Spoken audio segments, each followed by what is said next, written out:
Je pense que vous avez tous vu Mélenchon, la personnalité la plus détestée des Français. 80% des gens détestent Mélenchon. C'est sûr qu'il va perdre. Oui, le repoussoir de la gauche, ce genre de conneries, etc. Le premier tour, mais pas le deuxième. Et puis de toute façon, Ah c'est ouais. la personnalité politique la Le plus boulet détestée. de la gauche. C'est ça. Il va faire moins 15%, oui. Il va être en négatif tellement tout le monde le déteste. Exactement. C'est de la folie. Et à côté de ça, t'as toujours des gens qui sont les personnalités préférées des Français. Avant, c'était Fabien Roussel, rappelle, qui était la personnalité politique préférée de tous les Français de très loin. Tous les Français. Et il a fait 1,67%. Et en fait, t'as un peu une Zumba où Non, attends. 1,67, c'était... tu confonds avec le PS. Oui, il a fait 2. Roussel, il en a fait 2. Oui, pardon. Quand même. Attends. Et il y a un peu une Zumba où les responsables politiques qui puent la merde dans les sondages d'intention de vote, ils sortent des sondages qui j'aime bien. Je vais pas voter pour lui. Je m'en bats les couilles, mais lui, je le trouve sympa. Oui, parce qu'en fait, tu pourrais faire des sondages de pour qui j'ai envie de voter... si j'avais la possibilité, etc. Il est fait en mode t'aimes bien qui, donc t'es en mode ok. Voilà. Et du coup, t'as des instituts de sondage de droitard au full time qui prennent 1000 personnes et qui demandent même pas pour qui ils vont voter. Ils disent qui t'aime bien, et ils disent oh ça j'aime bien, oh ça j'aime bien, oh ça c'est cool. Et du coup ça donne des François Ruffin leader à gauche. Carrément. 2 fois leader. Hein. C'est pas une mais 2 fois carrément. Le leader. C'est vraiment double leader, voilà.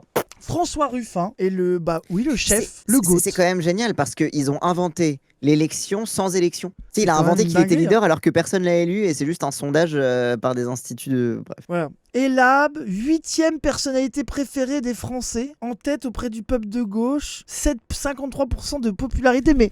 Du coup, c'est pas de gens qui veulent voter pour lui, c'est une personnalité préférée, 22% d'images très positives, mais tu sais, même lui, il est content, mais là, réfléchissons. Là, sa take, c'est il y a 20% des gens qui ont une image positive de moi. Wow. Mais 20% de gens qui ont une image positive, mais qui ne vont pas voter pour toi, François. Qu'est-ce que c'est que cette stat ? Devant Jean-Luc Mélenchon, 12, Fabien Roussel et Marine Tondelier à 9. Ah, mais maintenant, en plus, Tondelier et Roussel sont repassés derrière. Ouais, ce sondage m'a l'air...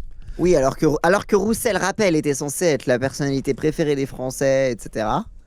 Mais maintenant il est à 9, on ne sait pas, voilà, c'est la dégringolade, tu sais, une fois t'es en haut, une fois t'es en bas, voilà, c'est très changeant finalement. Le peuple, il sait pas trop ce qu'il veut après tout. Hein. Oui, c'est ça, Cluster, la personnalité de gauche dans le top 10, composée par l'extrême droite, 7% de soutien, 17% de sympathie. Mais là, il y a des gens qui flexent, il y a des gens qui flexent sur le fait que 7% des gens le soutiennent dans le fait d'être gentil. Et qu'est-ce que c'est que cette stat ? Il y a 7% des gens qui m'aiment bien.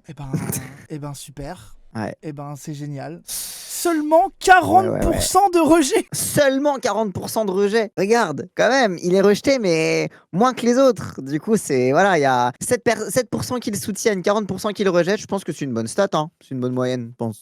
Mais surtout que les gens qui découvrent ça, pareil sur Mélenchon, ils sont en mode Mélenchon, 70% des Français le détestent, ce genre de stats, etc. Depuis 2012, il est autour de ça. Genre le plus bas qu'il a été, c'était 62% ou 65% des Français le détestent, je crois. Oui, et maintenant, ça monte à des 70. Ça n'a jamais passé la barre des 50, quoi. Oui, voilà, c'est ça. Genre, tu sais, il y a un truc...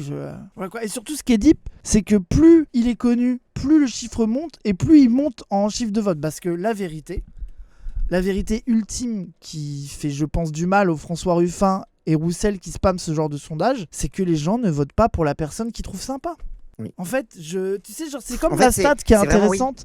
C'est quels sont les métiers les plus détestés par les Français. Oui, les Français, ils détestent les hommes politiques, les journalistes et les huissiers. Tu sais, c'était le top 3 des métiers les plus haïs. Oui, évidemment que le peuple français va être là, les politiques, c'est tous des pourris. Je veux dire, tout le monde connaît cette phrase de trucs. Enfin, oui, bien sûr. Mais n'empêche que les gens, quand bien même ils se méfient des hommes et des femmes politiques, il y en a quand même une partie, pas tous, parce qu'il y a beaucoup d'abstention, qui vont quand même voter pour eux. Parce qu'à un moment donné, les gens aussi ne se bavent pas dessus. Et bien sûr que certains confondent ça, mais il y a des gens qui confondent pas le fait d'élire quelqu'un et de le trouver sympa et rigolo. Ce n'est pas exactement la même proposition en fait. Parce que tu sais, c'est leur illusion de au premier tour on choisit, au deuxième tour on élimine. Et du coup, en fait, comme les gens au premier tour votent avec leur cœur et votent pour la personne avec qui ils voudraient aller boire une bière. Et en fait, et ça c'est le truc du marketing électoral aussi. Hein. C'est le gros mensonge qu'on essaie de nous faire avaler les libéraux, comme quoi le vote c'est purement une question de est-ce que je trouve une personne sympathique. C'est ça. Genre la seule appréciée, non personne. Mais oui, non mais Eddie.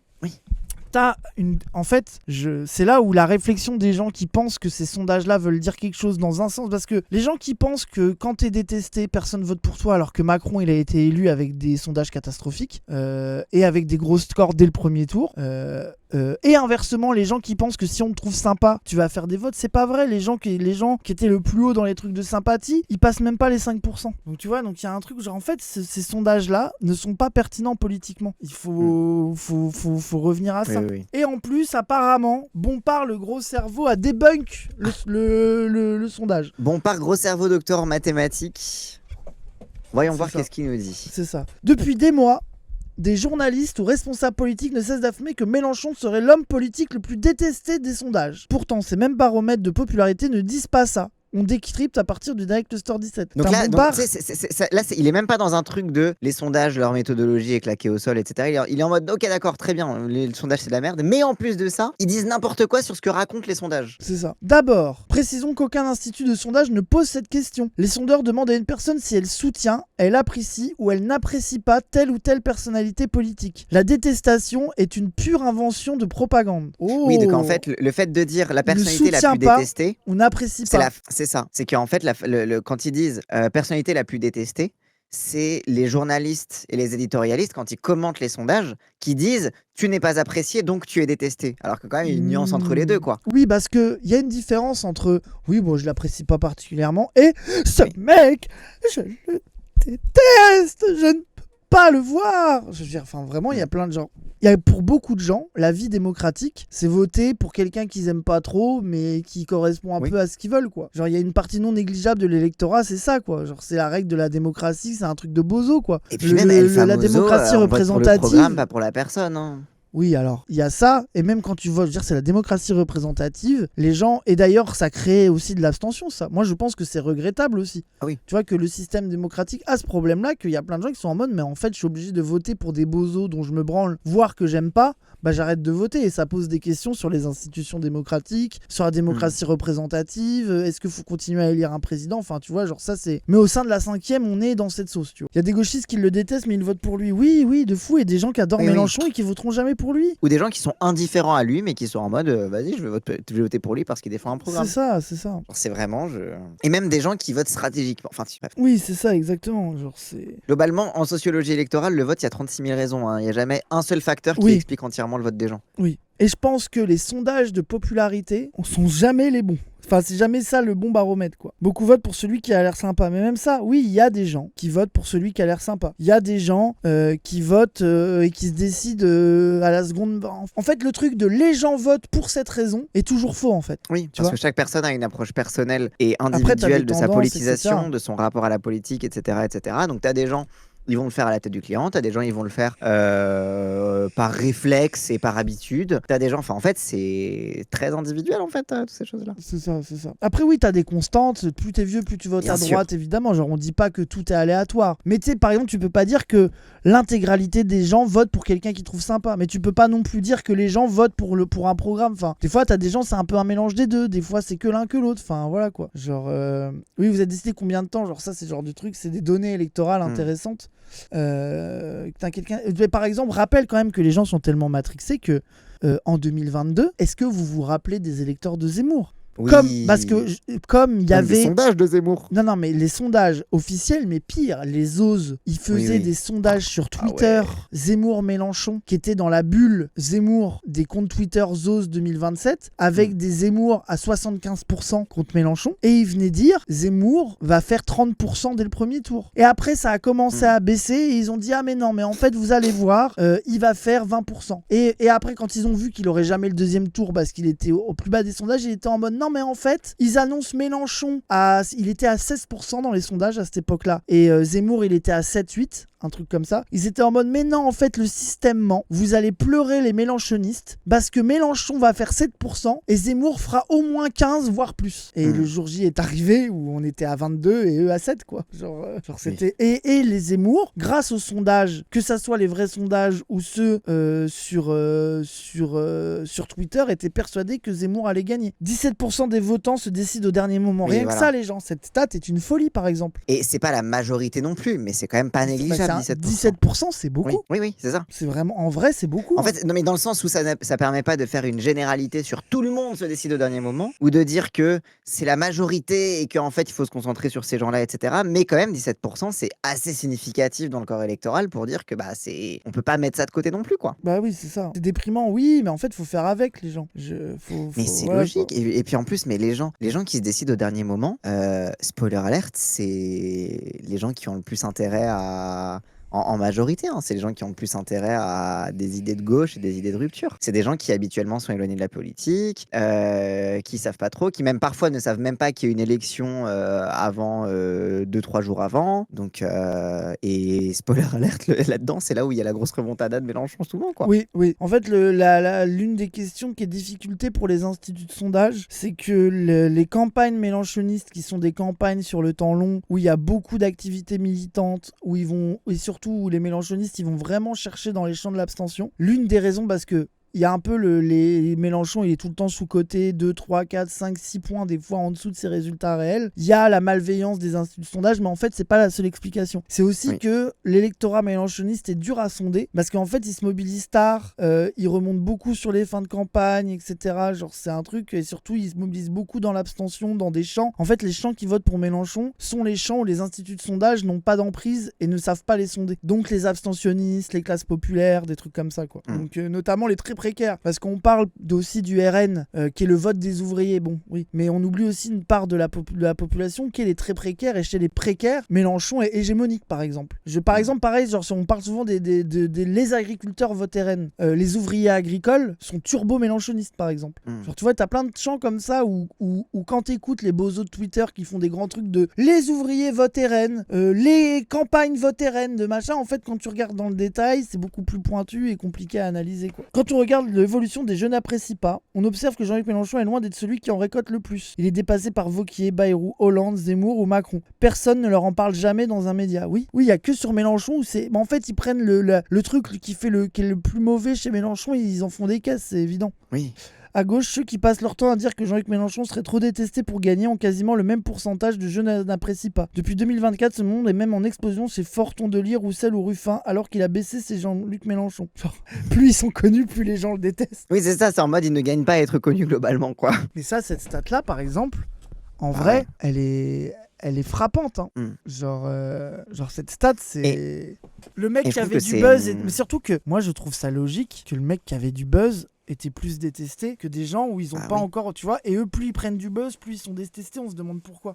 D'autant que Faure, le max de buzz qu'il a pris, parce que globalement, rappelle que quand il faisait la campagne de Anne Hidalgo, personne ne le connaissait, les gens l'ont connu dans le truc Union de la gauche, en fait, les gens l'ont découvert et l'ont apprécié en lien avec le fait qu'il soutenait Mélenchon en mode élisez-moi Premier ministre. Donc forcément, évidemment que le rejet augmente, puisque les gens qui l'appréciaient, c'était parce qu'ils le croyaient de gauche. Genre c'est... je sais pas quoi. Mais oui, c'est ça. Mélenchon est largement la personnalité la plus soutenue à gauche et même à droite. Or, je le soutiens, la caractéristique clé qui mesure une adhésion à une personne et à ses idées. Au contraire de j'apprécie, qui ne produit pas d'attention de vote. Voilà, et ça, c'est très important. Ça, regardez. Oui, le soutien, c'est le vrai truc actif, quoi. Et là, il y a une hégémonie claire. Et pareil, moi je suis pas en train de dire que les jeux soutiens de Mélenchon veut dire qu'il a gagné la présidentielle et que c'est facile. Bien sûr, ça veut pas dire que c'est les intentions de vote, ça veut pas dire que... Voilà, bien sûr. Voilà, c'est juste que, en fait, si tu prends chaque chiffre en détail, tu vois qu'il y a des tendances particulières qui doivent être analysées de manière fine, quoi. Et surtout, être apprécié, ce n'est pas être soutenu. Et Olivier Faure, il y a 2 personnes en France qui te soutiennent. Voilà, j'analyse ça comme ça, moi.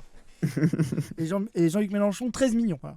C'est qui le bleu? C'est Édouard Philippe. C'est Philippe. Grosse remontada d'Édouard Philippe. Il a eu un clout en 2025 qu'il a beaucoup perdu et depuis qu'il il se détache de Macron de plus en plus, on l'oublie. Et là du coup il remonte en mode ce mec est une solution. Glucksmann, il est un peu monté, il fait que perdre. Genre c'est. Et t'as vu, c'est marrant parce que Mélenchon par rapport aux autres, il a très peu de gros tops et de gros flops qui redescendent. Tu vois ce que je veux dire ? Il y a eu un flop. Attends, c'était quoi? Moi j'arrive pas à voir parce que ça je cache avec ma cam. La baisse elle a culminé à quel moment? Ah merci. Octobre 2024. Bah 7 octobre. Non, c'est 2023, 7 octobre. Ah bah je suis con alors. Je suis perdu dans les années. mais puis même la baisse, c'est pas non plus. Enfin, par rapport à d'autres. Oui, ça reste au-dessus. Regarde Philippe, les fluctuations, elles sont terrifiantes. Tu sais, Philippe. Oui, c'est vrai que Philippe. J'ai du mal à m'expliquer pourquoi ça monte, pourquoi ça redescend autant d'un coup. Tu vois, il y a un truc. Mélenchon, au moins, t'as une stabilité de ses soutiens, tu vois. Il y a un truc. Et surtout, il est au-dessus tout le temps, quoi. Rappelons-le quand même. En vrai, Ruffin aussi, il reste globalement dans sa moyenne habituelle. Attal, on voit une grosse chute, une grosse désillusion, j'ai l'impression. Enfin, non, c'est intéressant en vrai.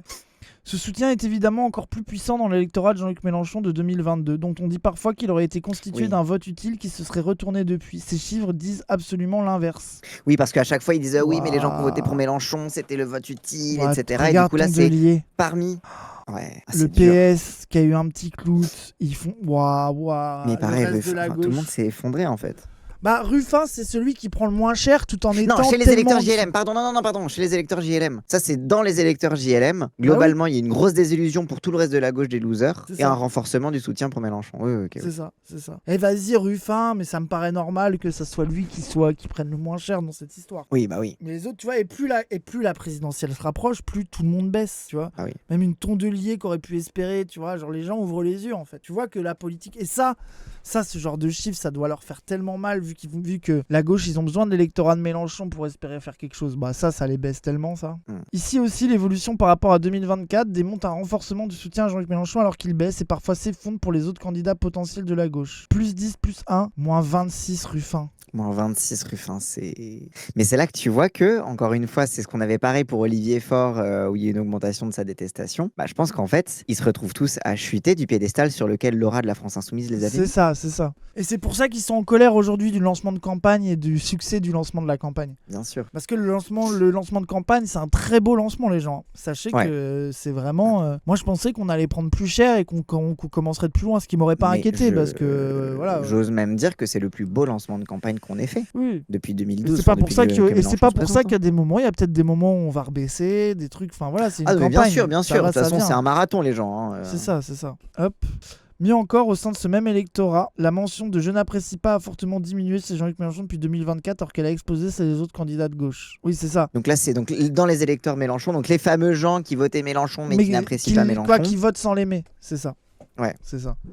Donc il y a une moins grande part de gens qui votent, qui le soutiennent sans l'apprécier, et une plus grande part de gens qui ont voté pour lui et parce qu'ils le soutiennent. C'est ça. Donc, et t'as Ruffin qui a fait trop de la merde et qui commence à remonter, quoi. Ouais. C'est hyper intéressant. Parce que ça aussi, pourquoi il met ces chiffres-là bon part à l'intérieur de l'électorat Mélenchon? C'est que là, il répond à l'hypothèse de la gauche. Oui.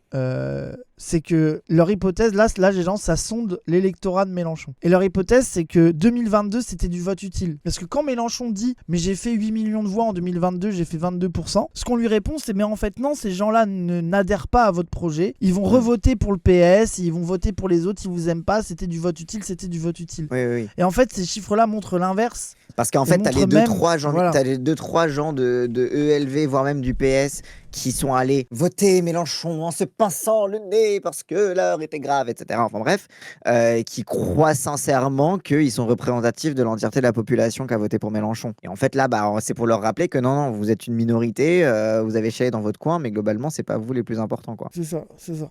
C'est encore plus impressionnant en prenant juste la comparaison entre 2024 et 2026. Là, donc là, c'est les gens, l'évolution du rejet. Et encore une fois, 2024, JLM, il est moins rejeté et Faure plus 36. 2024, dissolution, NFP. Et moi, surtout ce que je trouve deep et rassurant, c'est que plus t'es de droite, plus t'es haut. Oui. Tu vois ce que je veux dire, c'est que Ruffin, moi je comprends pourquoi Ruffin est le moins détesté et Tondelier, tu vois. Ça montre qu'il y a une polarisation en faveur de la gauche, quoi. C'est ça, merci. De fou. Et aussi la déception, c'est que Faure, par exemple, je pense tu vois, autant Hollande, il monte en détestation, mais les gens le détestaient déjà de base. Oui, en fait, les gens se sont rappelés qu'il existait. Faure, je pense que c'est vraiment un sentiment de trahison puissant. qu'ils ont par rapport à Fort. Et surtout, les gens, je pense, ils se sentent sales de lui avoir fait confiance, tu vois, d'avoir cédé. Après, c'est de la faute de la fille, ça, mais bon. C'est toi qui te sens sale. On est en campagne, on va pas en parler.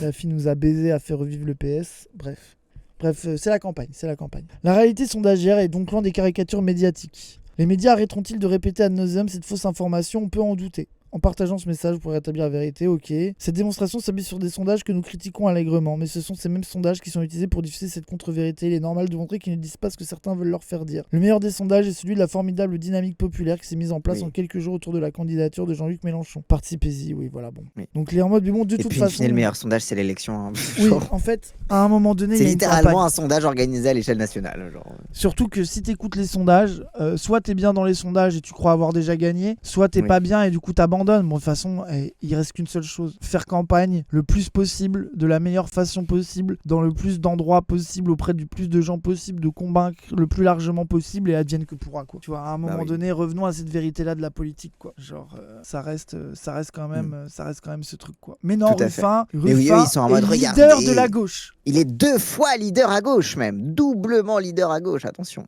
Ruffin, je comprends pas. Moi, je pense que là où je lui donne raison, c'est que par rapport à Fort, Tondelier, Roussel, je pense que c'est celui auquel les gens peuvent avoir encore un tout petit peu d'affection, à mon avis. Oui. Mais il est fou quand même. Mais non, mais c'est parce que, mais encore une fois, c'est parce que comme ils sont en train de jouer leur game, ou ils sont en train de faire une primaire, et le principe de la primaire, c'est de savoir par avance qui tu vas détester. Parce qu'en fait, forcément, quand tu fais campagne les uns contre les autres, et donc forcément, tu crées de la détestation et de l'inimitié, quoi. Donc en fait, comme ils sont dans un truc où ils sont en train de se tirer dessus, ils essayent chacun de tirer leur épingle du jeu, et François Ruffin qui est en mode, regardez, je suis le leader naturel de cette primaire. Mais aussi, sous-entendu, les médias, invitez-moi plus souvent pour en parler, je pense aussi. Hein. Donc, bon, voilà. Si la gauche est unie derrière lui, il serait environ à 10%. Mais il n'aura jamais la gauche unie derrière lui. Ruffin a un fan club dans son équipe qui le rend aveugle. Je vois ce que tu veux dire. Après, ça, je pense que c'est une mécanique qui a chez beaucoup de candidats. Hein. En vrai, il y a ça partout, mais ça s'exprime pas toujours forcément de la même façon. 121 000 en 6 mois, 250 000 en 3 jours. Allez hop. Non, pas en 6 mois, tu es fort. Si, je crois que ça fait 2-3 mois que c'est lancé ce truc. Hein. Ça fait 3 mois. Ouais, bah voilà, quand même beaucoup, quoi. Giga effet de cours chez Ruffin. Moi, je suis d'accord, mais je pense que t'as des effets de cours dans tous les partis, les gens. Faut pas se voiler la face. Et je pense que c'est difficile de t'entourer de gens qui te disent qu'il y a un problème. J'ose espérer qu'à la fille, il y ait un peu plus que dans d'autres partis, mais je pense que c'est... Tu vois, quand t'as des équipes avec des personnalités fortes, je pense que l'effet de cours existe de toute façon. Hein. Oui, grave. Voilà, quoi. Mais lui, ne s'entoure que de ça. Oui, mais je sais que c'est un truc qu'on m'a souvent dit sur les gens qui connaissent la politique, qu'il y a vraiment cet effet-là de la sucerie de Ruffin généralisée. Après, c'est Mélenchon le dictateur. Mais après, bon... Soyez pas d'élus, je pense que ça existe vraiment dans toutes les organes, de l'extrême gauche à partout, enfin, tu vois. Bon, c'est de la sucerie, quoi. Voilà, quoi, c'est logique. Mais en tout cas, assez intéressant ce débunk de sondage et de montrer aussi, parce qu'en fait, ce qui est intéressant, c'est qu'encore une fois, on peut critiquer les sondages, mais ce qui est intéressant, c'est aussi de, quitte à ce que ce soit des trucs qui soient discutés absolument partout, autant rentrer dans les détails et se demander est-ce qu'ils disent vraiment ce qu'on a envie de leur faire dire, quoi. Et ça, bonne démonstration là-dessus, quoi.